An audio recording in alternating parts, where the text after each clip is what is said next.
Olá, irmãos, vamos continuar a nossa análise do capítulo 13 aqui de Mateus. E eu queria começar com vocês aqui nesse texto, porque antes da gente continuar a nossa análise de Mateus capítulo 13, eu queria só lembrar a você a respeito de uma informação importante que foi passada na aula passada e que precisa ser bem trabalhada, porque como eu expliquei para vocês, o texto de Mateus capítulo 13 é o principal texto no Novo Testamento para a nossa compreensão de um aspecto fundamental da teologia do Novo Testamento, que é a questão do reino. O Senhor Jesus Cristo trouxe o reino, mas qual é a natureza desse reino? Que tipo de Messias Jesus é? Que tipo de reino é esse que ele trouxe? Ok? E aqui, então, Mateus traz um ensino do Senhor Jesus Cristo, de que ele começa a falar em parábolas, porque ele quer ensinar a respeito dos mistérios do reino dos céus. E eu expliquei para vocês na aula passada que a palavra mistério, na teologia do Novo Testamento, tanto usada por Jesus quanto por Paulo, elas se referem a algo que é fruto de revelação de Deus, algo que estava oculto e que agora foi revelado. Então, o que era isso que estava oculto e que agora foi revelado? O que estava oculto e agora foi revelado é um aspecto do reino dos céus que os profetas do Antigo Testamento eles não haviam previsto. Então, mais uma vez, eu vou fazer aqui um gráfico e tentar mostrar para você como é esse esquema que o Senhor Jesus Cristo vai ensinar. Então, aqui nós temos a linha da história, certo? E então, aqui, no final da história, certo? No final da história, e você tem aqui o Senhor Jesus Cristo, a vinda de Cristo colocado aqui pela sua cruz. E então você tem as diversas profecias. Então você tem muitas profecias a respeito do reino. E especialmente nos Salmos, especialmente nos livros dos profetas, você tem muita profecia a respeito da era messiânica. Então, o que se esperava através dos profetas, ou por meio dos profetas, é que no final da história, o Messias, ele iria vir, ele iria chegar no Apocalipse, numa era apocalíptica, no final da história, e ele iria trazer o juízo e a salvação. Seria o dia do juízo e o dia da salvação de Israel. Seria ali, então, que os inimigos de Israel seriam vencidos e Deus, então, iniciaria o reino messiânico por meio do seu ungido, do Messias, neste mundo. Então, basicamente, era isso que era profetizado no Antigo Testamento. O que o Senhor Jesus Cristo, então, vai revelar é que, em determinados aspectos, aquilo que era para o final da história foi trazido pelo Senhor Jesus Cristo para o meio da história. Então, alguns elementos deste reino que era futuro, ele foi trazido para o presente, ele foi trazido por Cristo. Então, não é que Jesus Cristo veio, ofereceu o reino foi rejeitado, e Jesus então adiou o início do reino para o futuro, como defendem algumas correntes teológicas. Não. O que Jesus vai explicar em Mateus capítulo 13 é que o reino que era prometido para o futuro, ele já irrompeu na história. Ele já se manifestou na história durante a primeira vinda do Senhor Jesus Cristo. E então a função das parábolas do reino é justamente explicar como é que isso acontece.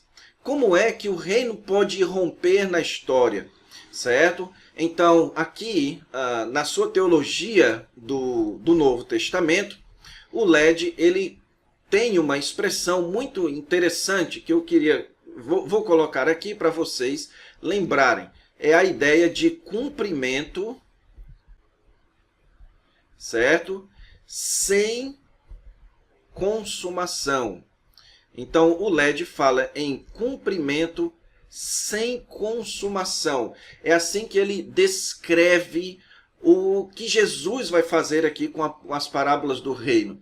Jesus vai dizer que o reino já se cumpriu na história, mas ainda não consumado. Que o reino já irrompeu na história, já começou a era do cumprimento do reino dos céus, mas ainda não em toda a sua plenitude de forma consumada. Isso vai acontecer no futuro, quando o Filho do Homem voltar, ok? E também LED utiliza uma teoria muito conhecida no meio teológico, que é a teoria do já, ainda não. Ou seja, o reino de Deus, ele já irrompeu na história, mas ainda não em toda a sua plenitude. Alguns aspectos do reino já foram iniciados na história, na primeira vinda de Jesus, mas nem todos os aspectos não foram ainda iniciados. Então, é com esse esquema na sua mente que você deve, então, ler as parábolas do reino, porque é justamente isso que o Senhor Jesus Cristo ele vai explicar, certo? Agora, na aula passada, nós terminamos aqui vendo essa parte em que o Senhor Jesus Cristo explica o porquê que ele fala em parábolas, certo? Ele quer que os seus discípulos entendam a natureza do reino, ele quer isso, então existe uma diferenciação entre as multidões e os discípulos. Jesus quer que os seus discípulos, que são aqueles que creram nele, que o receberam, que eles entendam a respeito do reino. E durante o Evangelho e também lá no livro de Atos, nós vamos perceber que os próprios discípulos ainda tinham dificuldades. Que foi apenas quando Jesus ressuscitou dos mortos e foi assunto aos céus que eles entenderam bem a respeito disso que Jesus está ensinando, ok? Então, indo aqui para o versículo 18, Jesus ele vai começar a explicar a parábola do semeador.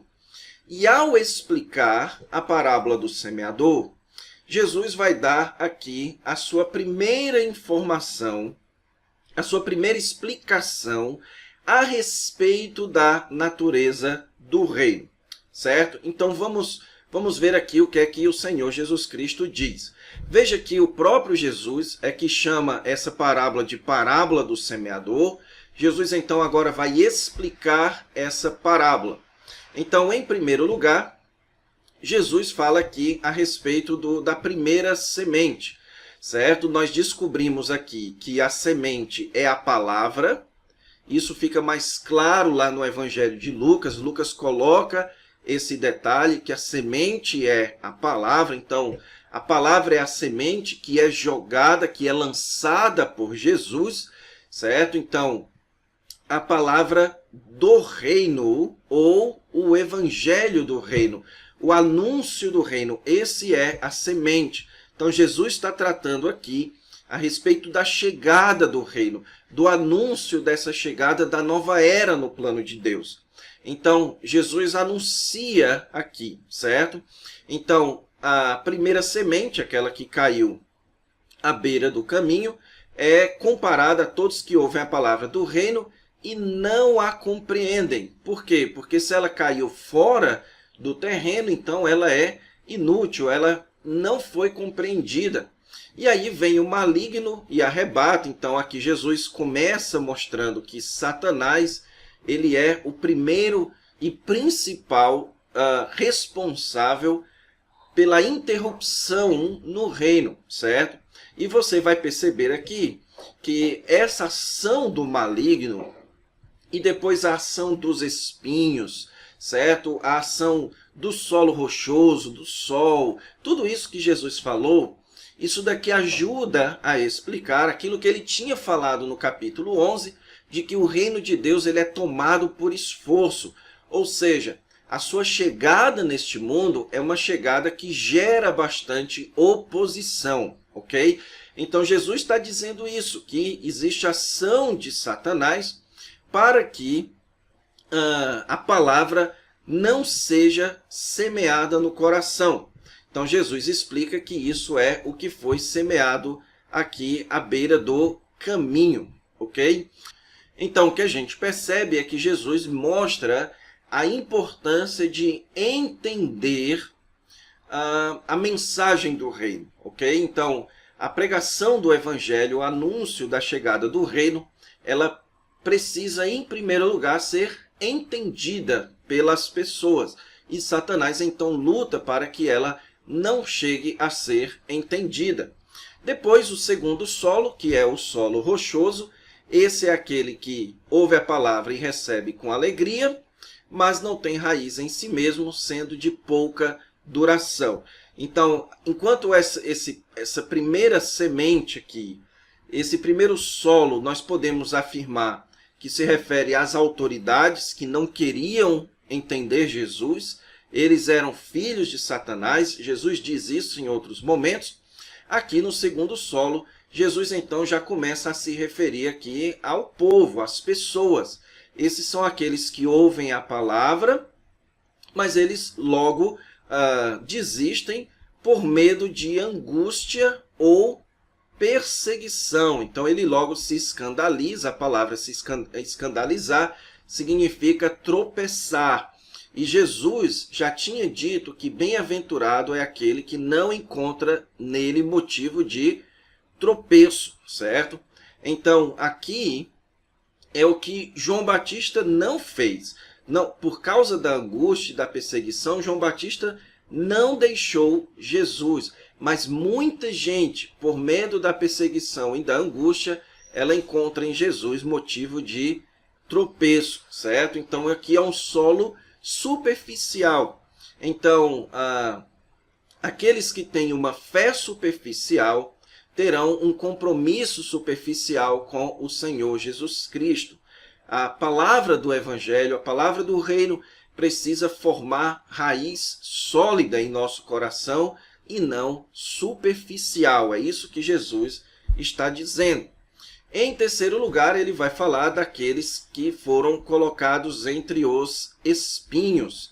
A pessoa ouve a palavra, mas os cuidados do mundo, aqui se referindo às diversas preocupações da vida, e Jesus explica que esses cuidados têm uma intenção, que é a fascinação por riquezas, elas sufocam a palavra e então a palavra não produz fruto.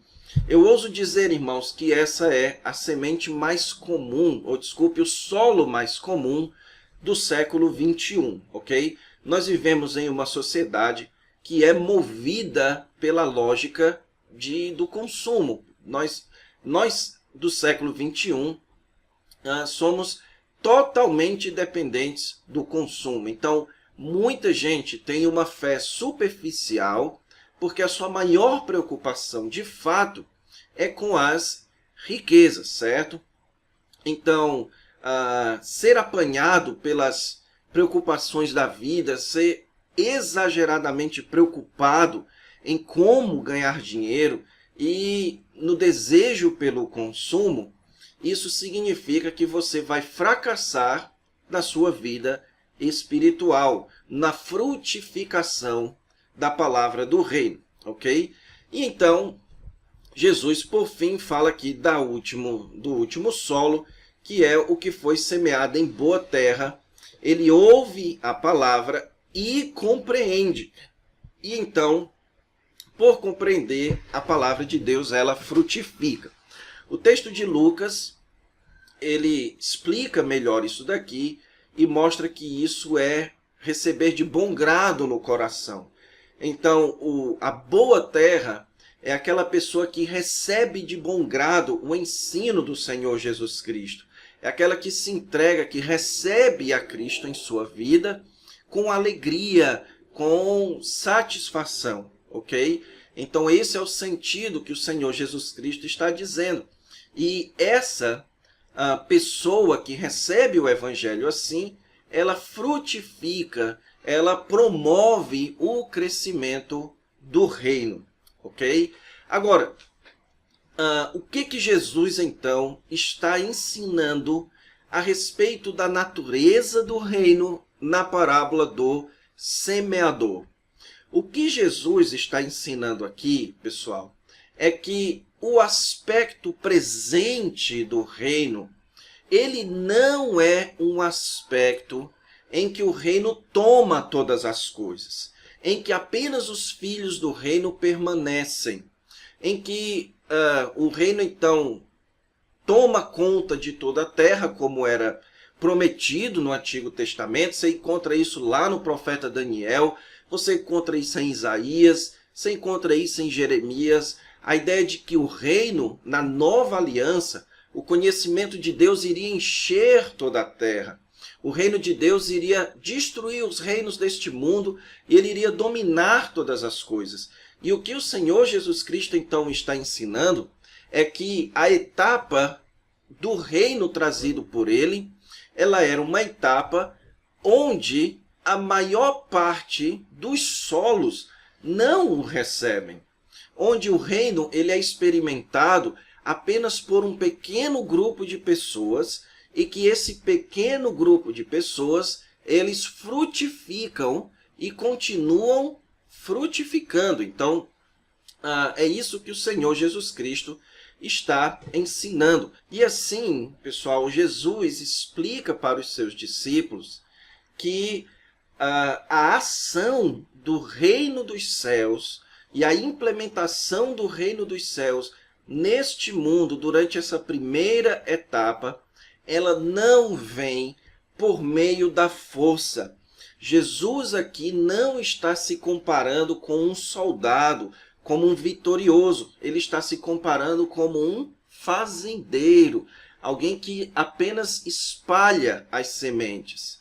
E que, portanto, o crescimento do reino e o avanço do reino, ele depende da resposta humana.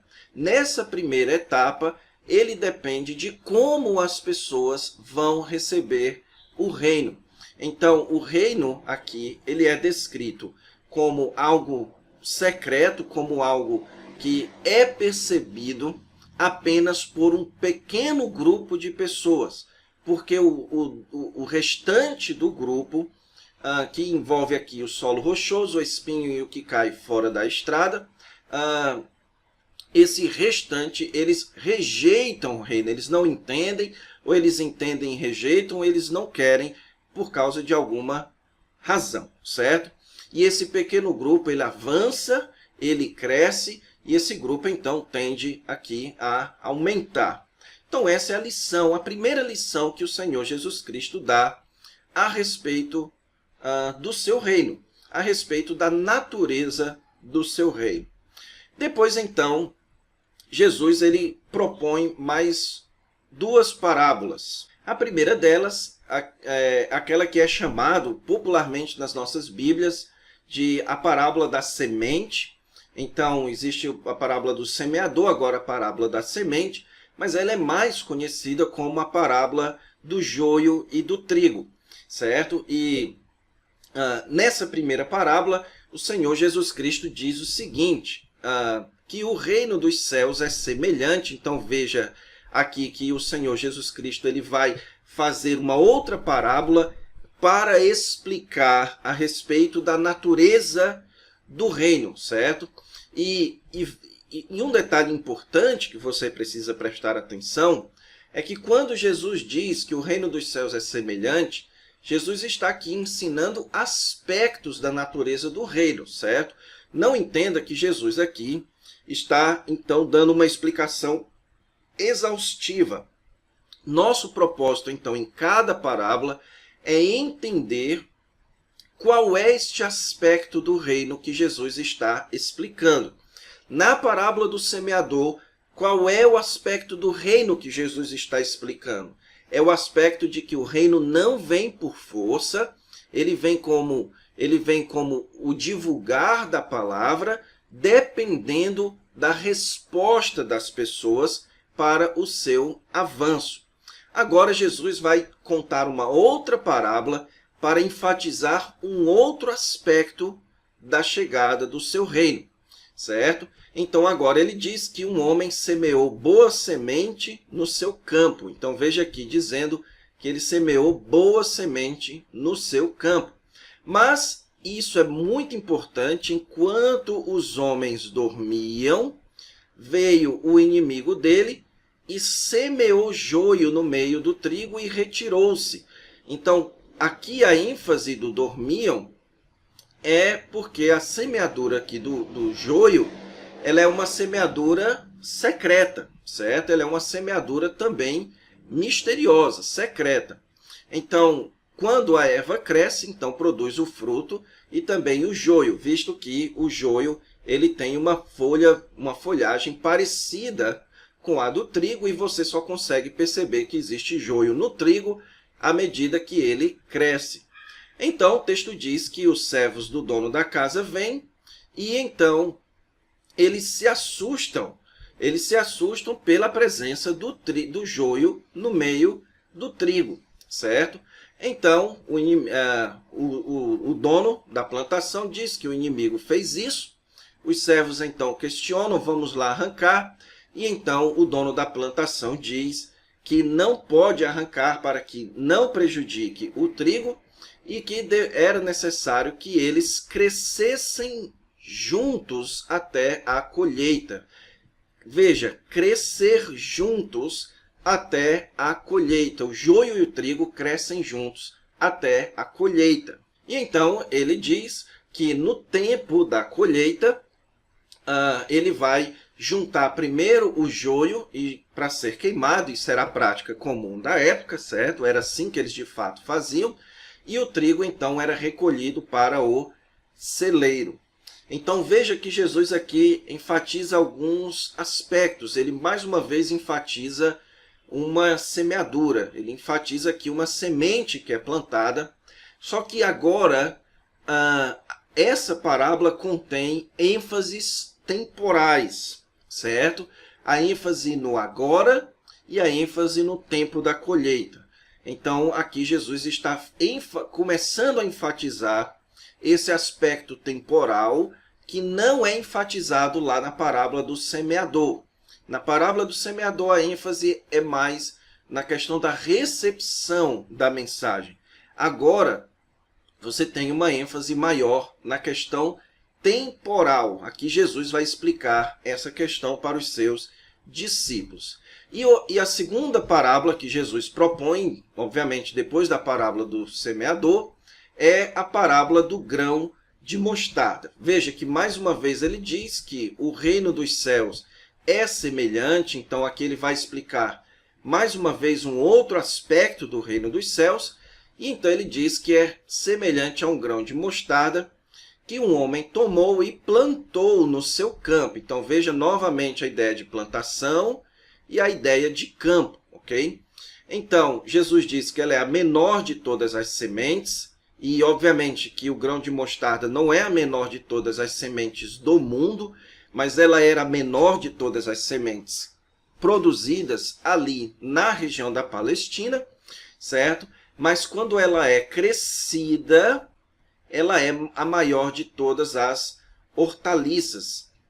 Então, veja que mais uma vez aqui Jesus vai enfatizar o aspecto temporal, ok?